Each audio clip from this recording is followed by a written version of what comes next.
Welcome home to USA Global TV and Radio, a place where dreams take flight, with authentic storytelling, diverse perspectives and meaningful conversations, where global stories unite and bridges are built beyond all borders. Discover world-class education, entertainment, hope and inspiration. Together, we're building bridges worldwide. Subscribe to our channel, USA Global TV. Download our app, USA Global TV. Be our guest or join our team. Visit usaglobaltv.com. Thanks to our founder and executive producer, Dr. Jacqueline Kerbeck. Music score by Yeffy Tang from Cloud Road Music. Voiceover artist Mike Porter. Creative direction by Paul Garcia. USA Global TV and Radio, your home for global connection. All rights reserved. This video and its contents are the exclusive property of USA Global TV and Radio. Unauthorized use, duplication or redistribution in any form is strictly prohibited. Do you know how difficult it is to write a book, not only in one language, but two languages? We've had we've had a few guests here on the Corner Bookstore over the years that have actually written in two different languages. Well, today I'm graced to have another one of those fine gentlemen, Dr. Tulasi Acharya. Please join me up here on stage. Welcome back, Doctor. Thank you. Thank you, Ray, for having me. Dr. Tulasi is an award-winning author. He has written over a dozen books, and he writes in both English and in Nepali. Is that? Yeah, that's right. Yeah. Okay, Nepal has been in the headlines here recently with avalanche and floods and everything. Is there anything you can give us an update on that you think our audience might be interested in? Yeah, that's very disheartening. I mean, every year we have been coming across the sad news, especially during the monsoon time when it rains heavily, and because ecologically Nepal is hilly and mountain and Tarai belt, and when it happens, it kind of tends to have a lot of mudslides and avalanche, as you mentioned, things like that. But this time it's really worse than previously, costing the lives of over 200 300 people, like I would say, and it's going on, and rescue team are going, are there as well. It's really disheartening right now, and I'm myself kind of keeping updated with that, and trying to support them in whatever way I can. Maybe depositing some money to the Prime Minister Relief, the fund account and things like that. And I myself, being an active on that, voicing for people to support the Nepali government and things like that. So it is an unfortunate that that happened recently. Yeah. Yeah, I've never experienced anything like that. I mean, we have hurricanes, we have floods here, but it's nothing like the devastation that I see on social media. Some of the videos that water comes rushing down a gorge and wipes out a bridge, and who knows how many other things that are a lot of people still unaccounted for too. It's just a really heartbreaking event.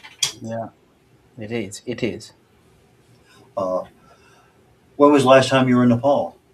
Yeah, I think it was not that too long ago. I mean, it was a couple of months ago I was there. Just 3 months now, I think, the last time when I was there. Yeah, it's been 3 months now. Yeah, I think the monsoon season, I think India. But I don't think in Nepal, but that rain has to go somewhere. And so it makes sense. You connected two dots for me today because, okay, monsoon season, whether it's Kathmandu or some other place up there, there's going to be some resultant happening of all that weather that's moving in that direction. So anyway. Yeah, it happened in the Tibetan border, and they say that it came from the north side, from the Tibet side, and then it kind of flooded pretty much everything. Yeah. Okay, Doctor, let's get into your book writing. You've been writing a long time. You write in two different languages. You write in a number of different genres. Just amazing. I'll just use that word up front. As far as your talent, your skill set. So you started writing your first book or two. Let's talk way back when you weren't a published author of more than a couple of books. You just had your first one or two books out. What have you learned since then with regard to writing a book that you're no longer doing, that it's more efficient to do it this way, or you're more aware of things? What's one or two of those lessons learned that you've picked up over the time with writing books?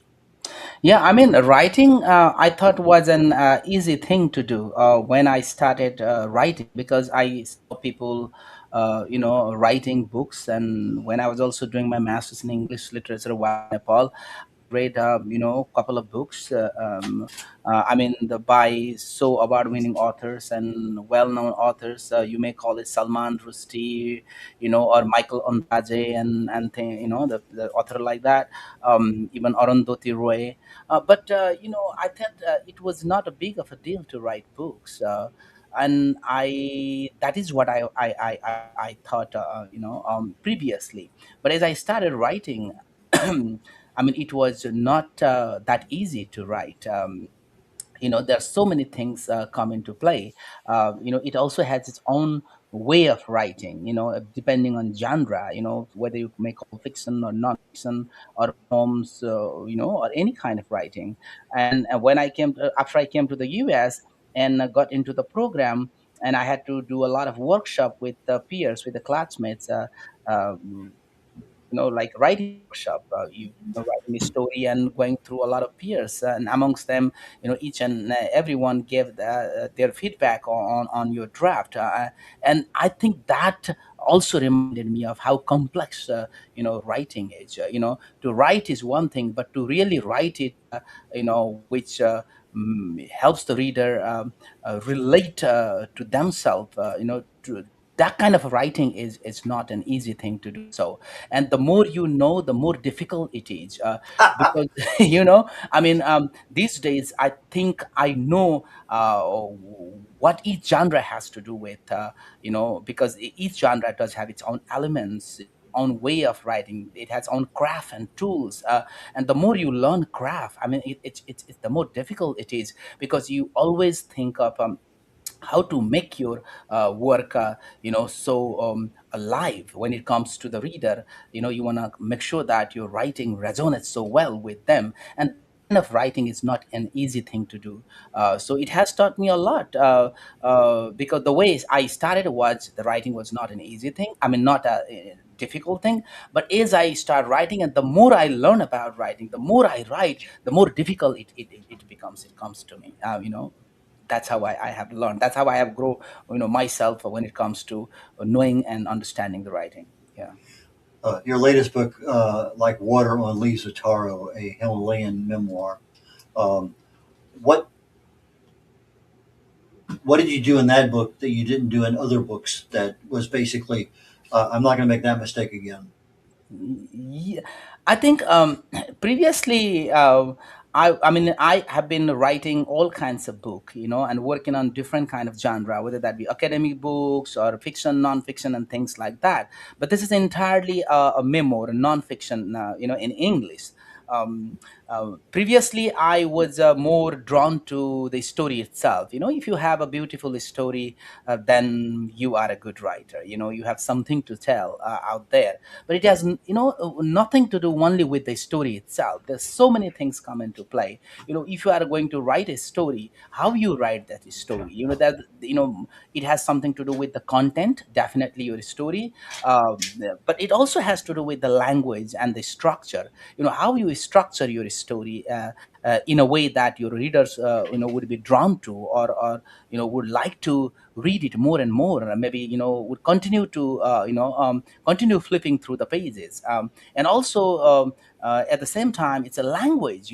Language is very important. When I'm talking about language, it has more to do with the diction, the choice of words, and how you use those parts of speech in a sentence, and how your syntax look like, right? I mean, the words and syntax also equally play a very pivotal, very, very instrumental role in writing, which I never thought of it. I think simply having a story is already enough to write a story.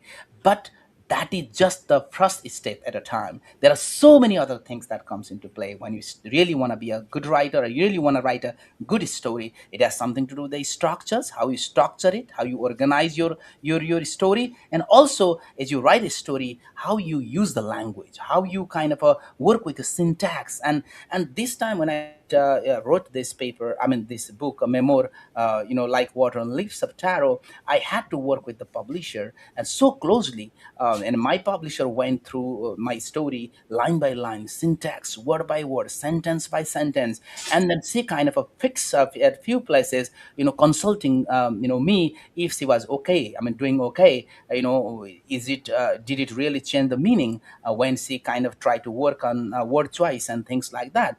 And this was a kind of a sort of a collaborative work with the publisher at some point. But at the same time, I learned how instrumental, how important it is to be very mindful of the right choice of the words, and we always need to be very mindful of the right words to communicate the right message. And verbs are so powerful in writing. If you know which one is the right verb, to communicate the right message, and that is something will bring the right story, out to the world. So these are some of the things I learned when I work on this memoir. Okay, so you're not only learning the intricacies of the language, but your editor is also helping you to understand from a different mindset, from a different perspective, because these words were your original intellectual material. You put them down on paper, but when you start going word by word, line by line, paragraph by paragraph, the message you're trying to convey uh, has to really and truly magnify That's right. the Hmm. the word choices, because Yes. that's what's really telling the reader what you're trying to tell the reader without you without your mouth telling them, face to face. Yeah, yeah, definitely. Yeah, that's exactly what I'm trying to say. Yeah. Okay, so when do you start marketing your books? The idea of marketing came up with the growth of social media. Actually, we didn't have social media as such. I know Facebook came a long time ago, but we had LinkedIn and things like that. But this is something I started utilizing social media. I would say for a few years now. Maybe I would say 5 6 years now, and I have been really I realized that social media is the best platform for the author like us to promote your books, to reach out to the wider audience, because everyone has a phone in their hands these days, and each and everyone has an account like Facebook account or TikTok, or Twitter and things like that. But mostly I use social Facebook and then the what do you call a TikTok when it comes down to promoting my books. And I realized that I think this could be the best platform for the author like us to promote book. And for 5 6 years from now, I think it's been a few years now I've started utilizing that to promote my books. Yeah. Okay, so I wrote a book a couple of months ago, released it it was published in July, but I started marketing the book in February. Mm, uh, yeah. so when most of the authors, particularly new authors, the book gets written, it gets published, then they start marketing, but Mm, they've left that all that whole time that they were writing mm. that could have been marketing but didn't. So the question that I'm kind of concerned or asking about is, did you start the marketing process after the book was written, before the book was written? And if it was before, how far before do you start writing your marketing campaign so that it is there when your book is published? Yeah, I think I usually when it goes out to the publishers and we start working on from the the very beginning, like the cover design is ready. When the cover design is ready, then I start with that very much that time frame to start promoting my book. Like, okay, here is the cover, coming out, and the book will be released. When the date is very much when we I'm sure that this is the date that the book is going to be released, or the tentative date. And then I kind of keep updating, I mean, keep updating this thing for my audience or the reader out there. And I think this goes side by side. When I start working with the publisher, from the very time the book cover is designed and it's ready, and from that very time I keep updating the reader, the people out there on social media, each and every time. And definitely when the books come out and the book signing and all of that and book release date, and this is what I keep doing. Yeah. Yeah, I used to do that also. What I changed over this year particularly was starting to use videos, use AI to generate a 1 minute video, maybe take one chapter of my book, put it into the, I use Notebook. It used to be Notebook LMs, now Gemini Notebook, and it'll generate about 15, 20 minutes. It'll generate a 30, 60-second video. Mm. It'll cover the material in that chapter, and then the next chapter, and then the next chapter. And so, if you have 12 chapters, there's 12 videos that you could generate for marketing purposes. And then you put the whole book in there and they can generate the same thing. And Yeah. so I find that that to me works very, very well months before I have the book published, because as soon as I get a chapter done that I'm may not be Mm. edited, don't care, it's not important, because they're just going to see the Yeah. video interpretation Yeah. of my words, not necessarily the words themselves. So that's I something mean, that I do. I don't know if yeah. that's a I mean, value. that is not something I have done it. I simply kind of work with the book cover, and I talk about the book itself, maybe kind of a few teasing points, just making the reader, people curious about the book itself.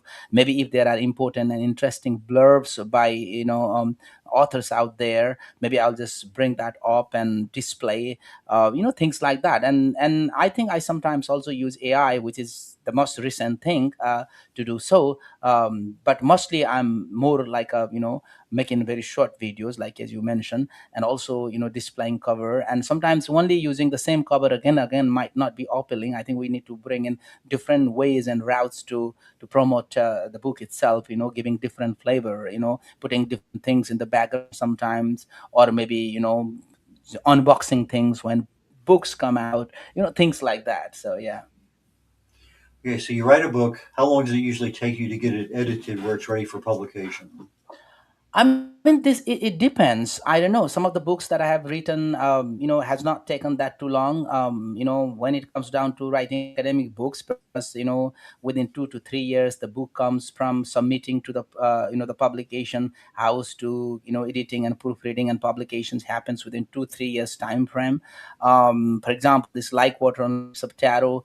I think it took me a while to write it, pretty much 3 4 years for me, and then get and got it edited, and then again, after I submitted this to the publisher, who like it finally, and then and my publisher had to go through it again to edit, another round.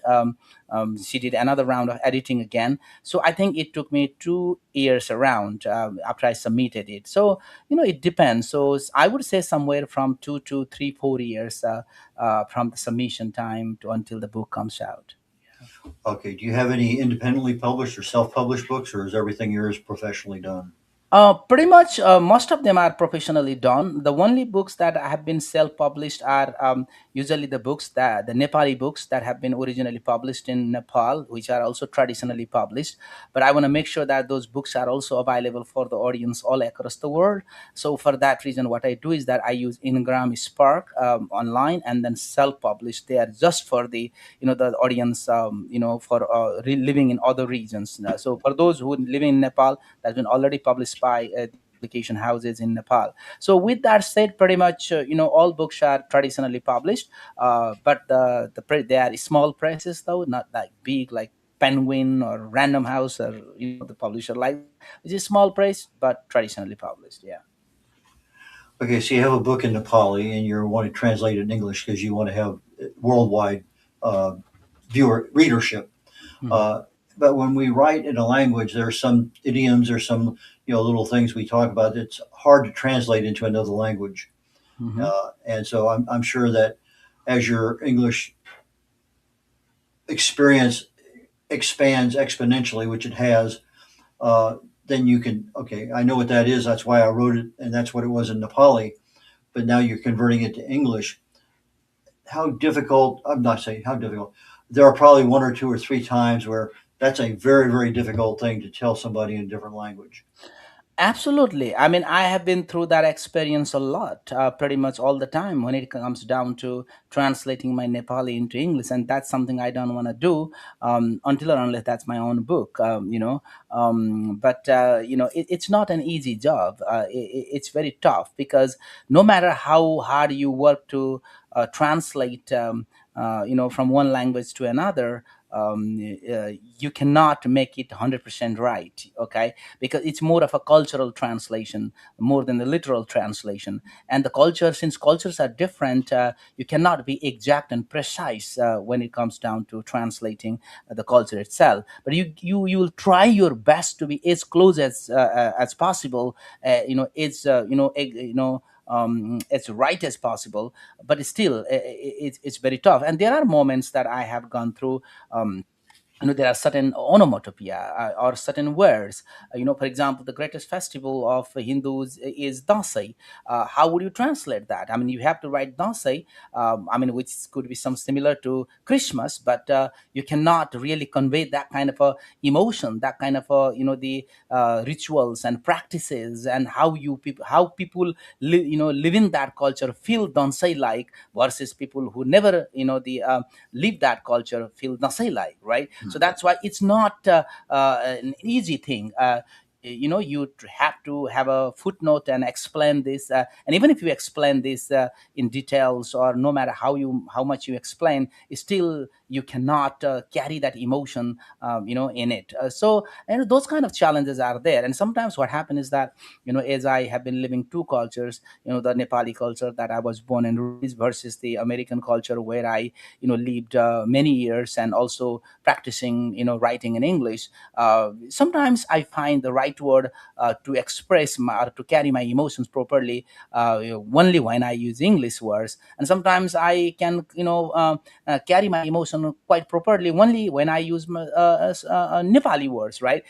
Kind of a dilemma I kind of face. I cope with this sort of dilemma also. So definitely I have gone through that moments when it comes down to translating from one language to English, especially from Nepali to English. Yeah. Doctor, we're getting ready to go to a commercial break here very, very shortly, maybe about a minute and a half or so. And when we come back, I'd like to go down the road of covers for your books and how you got them generated and et cetera. So when we come back from the break, that'll be the pathway I'd like to continue down. Sure. Sure. What if many of the problems we associate with aging are not random? What if there are identifiable causes behind declining energy, chronic disease, and memory problems? We have been told that aging is simply something we must accept, that slowing down is normal, that growing older means growing weaker. But what if that's only part of the story? Why do some people remain active and engaged well into their later years? Why do others struggle with disease, fatigue, and declining health? What is happening beneath the surface? What processes drive aging? In Aging Sucks, researcher, educator, and author Red O'Loughlin explores what researchers have discovered about why we grow older. No medical degree required, no confusing jargon, just clear explanations of what researchers have discovered about the processes that influence aging. You cannot stop aging, but understanding its causes may help you make better decisions about your health, your future, and your quality of life. Because understanding comes before action. Action creates hope. Aging sucks. End the guesswork. There is hope. I'm Brad O'Loughlin. We're on the Corner Bookstore on the USA Global TV and Radio Network. And my guest today is an award-winning author, professor, and he writes books in both Nepali language and in English. Dr. Tulasi Acharya, please join me back up here on stage. And Doctor, you're muted. Okay. Okay, Sorry. there we I go. thought I was. Okay. Sorry. Okay, so after the break, we come back and talk a little bit about your cover. So, who does your cover design? Uh, I think usually the publisher does it when I send out, my manuscript to them, and then they read the manuscript first, and based on the content or the story of the manuscript, they hire somebody else, a designer, I would say, and then they, prepare the cover. So yeah, mostly the Okay, publisher does it. Yeah. yeah, I've had my first AI generated cover. This last one, book I Mm. published in July. Uh, you know, talked to back and forth, and we Mm. finally got something. Okay, that makes sense. Okay, I'll change this, change that, and then I try to have a new book coming out hopefully before Christmas. I Oh, have cool, aging sucks right now, but I have pain sucks coming out, and cool. we try tweak, and it just anyway.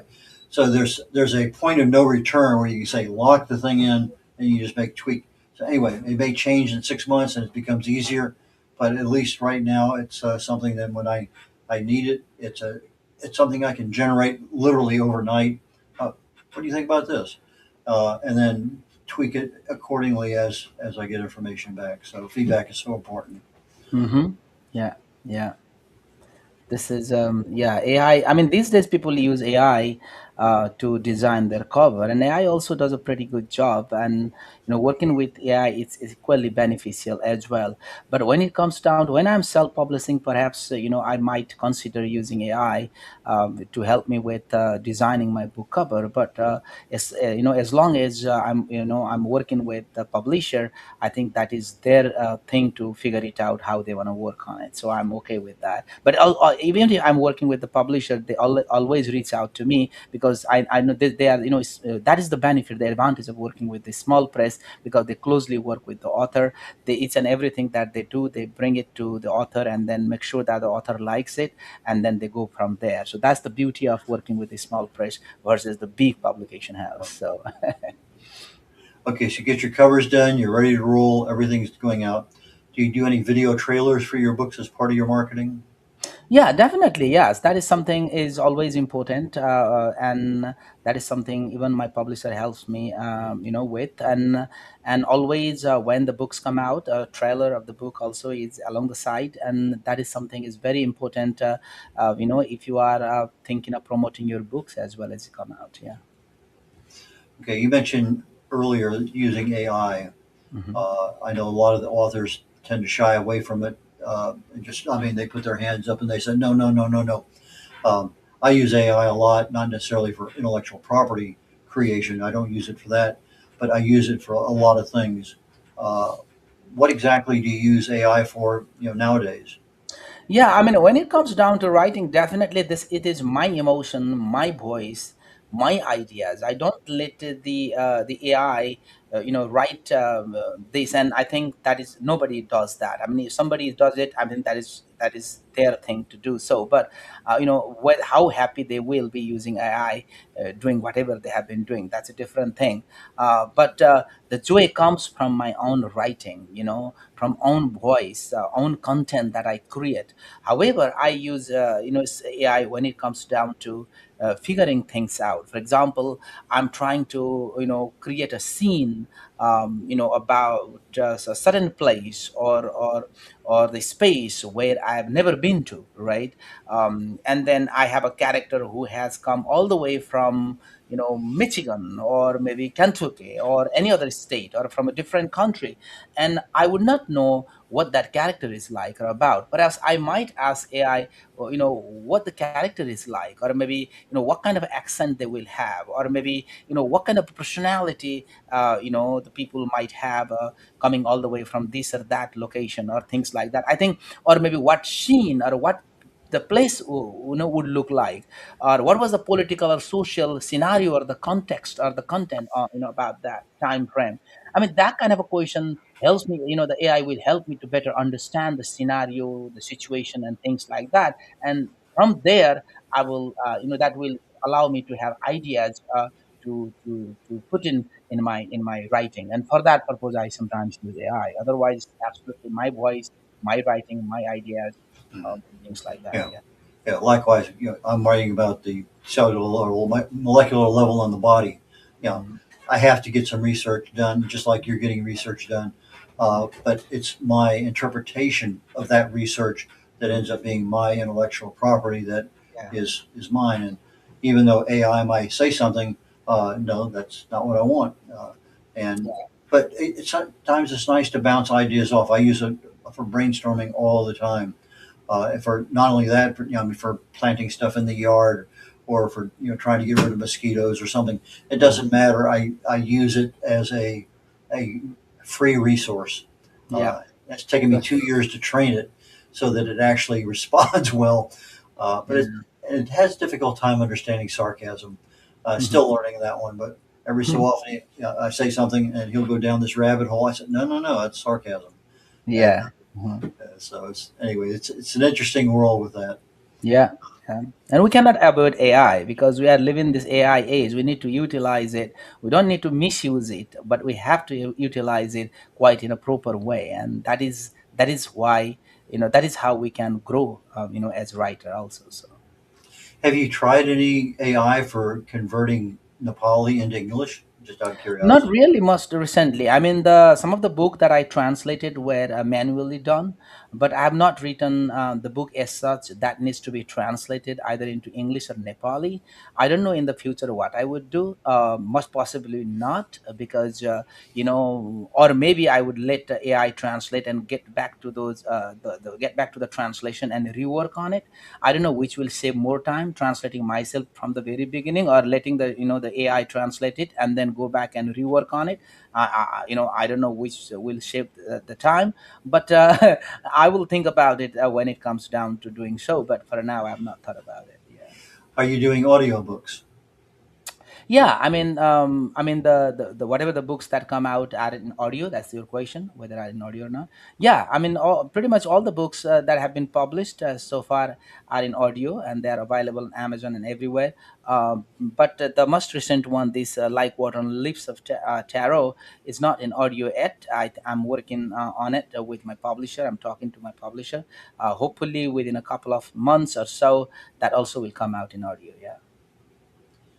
Are you helping any other authors there at the university, maybe, or students to get a book written? Just out of curiosity, To get a what? To get a book what? to write their book, the first book they ever want to write. No, I mean, I am, I teach English at a college, at a university here. So usually composition writing is the class that I teach. And since I'm interested in writing, my students also kind of are used to this idea of writing and this and that. So I taught on all kind of genre, but this is more of, learning the genre for the purpose of analyzing the piece of text more than learning craft to write a story and things like that. But it has something to do with with writing, something to do with writing at some point. So I think directly or indirectly I'm helping them with their writing somewhat. Yeah.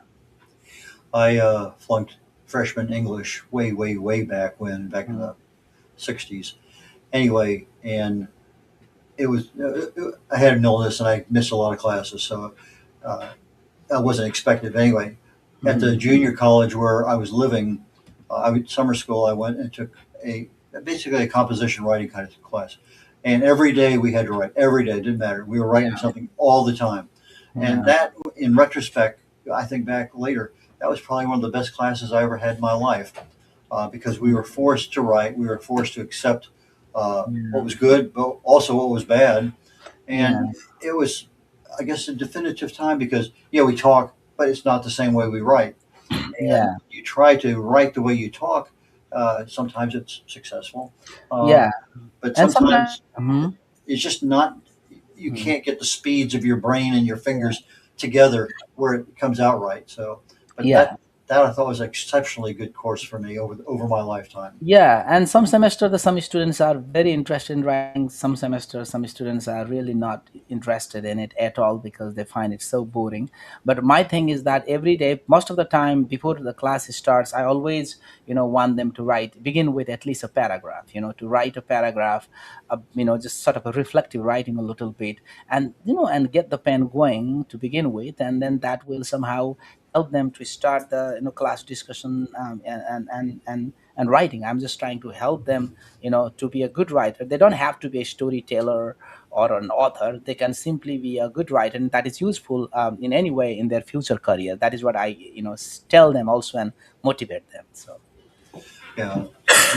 To me nowadays, if I'm helping a new writer, that as much as they are skilled in writing, whatever they're doing, their knowledge set for that particular genre, uh, they almost have to know basics of marketing in order to get that started at the same time. Because you're writing, maybe, as you say, a year or more, and that time is very valuable if you're trying to get an audience who will buy the book down the road. But if once you publish it, now I'm not going to say wasted months or years, but that amount of time is very valuable. And as you're putting stuff out, you can go to YouTube, you can put stuff, a couple, just let the world know you're doing something, drip on them all the time, so that now you're also having an accountability partner of the audience out there that says, I got to get this book done by Christmas. And so now that's also a major factor that I think helps new authors, because they're just writing, there's no end date, but the minute they start telling the world, I got this book that's coming out by Christmas, now they're on the hook, they have to do something. Yeah, I mean, sometimes the pressure propels the author to write more and get things done on time. Sometimes some author cannot work under pressure. They need to relax and take some time and do things bit by bit. So it depends on the author's personality and nature. I mean, I also would like to work under pressure rather than just working in a relaxed manner. That's not how things work. If I started relaxing, I continue relaxing. I stop. Yeah, So yeah, yeah, yeah, I understand that syndrome very well. yeah. Well, Doctor, we're at that point in time in the show where I need to ask you, do you have anything going on, any personal appearances, anything like that? And how do people get in touch with you, or how do people get your book, more importantly? Yeah, I mean, I'm interested in writing, and I continue to write. My genre, the focus genre, is fiction. So even if I have been working on different genres, but maybe in the end I will be, working on fiction more than any other genre. With that said, currently I don't have any book coming out soon, but I have a couple of manuscripts and drafts that I have been working on, and when they are ready, perhaps, and I will have to start reaching out to the publishers and or literary agents and things like that. But I'm right now, very much engaged in promoting my own book, this Like Water on Leaves of Taro, that came out last year. And there are book signing events going on, every other month or so. Even in September there is a book fair, and I'll be there to sign my books, here in Valdosta, Georgia. And then again there is another book signing events coming up in 2 months from now in Atlanta, Georgia. Sorry, Eckworth in Georgia, where I will be also participating in a panel discussion as well. So yeah, so I'm kind of giving my time for this book at the moment and until next book comes out. And if you want to reach out to me, I have my website there, www.tulasiacharya.com, and you will have access to all my social media platforms from there. And also there is a contact the form for you to fill out and reach out to me. So yeah, I'm available everywhere. I'm on social media and everywhere. Yeah. Okay, our audio audience will be joining us later on this afternoon. We're live right now on TV. So for people that are not seeing the websites, Tulasi, Tulasi, Acharya, Acharya. Let me repeat that. Tulasiacharya.com. Doctor, I enjoyed our first conversation about a month or so back, and I loved our conversation today. And I certainly wish you the absolute best. And again, my condolences for you and your country and your people there. It's a terrible thing to go through, and I wish the best for them. And same here, Red. And thank you for this another meeting and conversation with you in here. And it's always a pleasure to to talk to you. And thank you for this space for me as well.